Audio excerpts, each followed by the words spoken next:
With less than 2 weeks left before South Korea's military intel sharing deal with Japan expires, the U.S. seems to be upping the pressure on Seoul to reconsider its decision. And top defense officials from the U.S. are due in South Korea this week, starting with the chairman of the U.S. Joint Chief of Staff. Our Kim Min-ji starts us off. With a series of military talks between South Korea and the U.S. lined up for this week, Washington is expected to turn up the heat on Seoul in terms of GSOMIA and shared defense costs. That pressure campaign will intensify Wednesday, with the chairman of the U.S. Joint Chiefs of Staff Mark Milley due in South Korea following a visit to Japan. Milley on Tuesday expressed hope of finding a way for Seoul and Tokyo to renew their military intel sharing pact GSOMIA before it expires next week. He made the remark following a meeting with Japanese Prime Minister Shinzo Abe, adding that GSOMIA will be a point of discussion while he's in the South Korean capital. Seoul decided to terminate the deal in August after Japan placed tougher export restrictions on South Korea in retaliation to a court ruling over Japan's wartime forced labor of Koreans.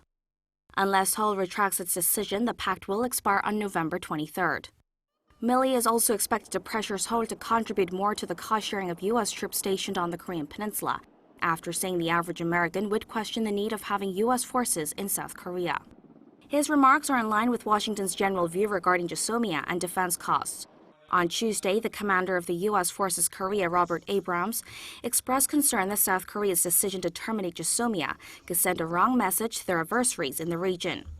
Speaking to reporters at Camp Humphreys in Pyeongtaek as he marked a year in the role, Abrams said the pact has sent a clear message that the two neighbors were prioritizing stability and security over historical differences.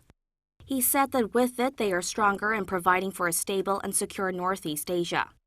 On the issue of defense costs, the U.S. officials said Seoul can and should pay more as it benefits the South Korean economy, noting that the funds are used to pay South Koreans employed by the U.S. military and building new facilities for U.S. forces on the Korean peninsula. The U.S. is reportedly demanding South Korea pay nearly $5 billion a year, 5 times more than Seoul agreed to pay this year. Kim Min-ji, Arirang News.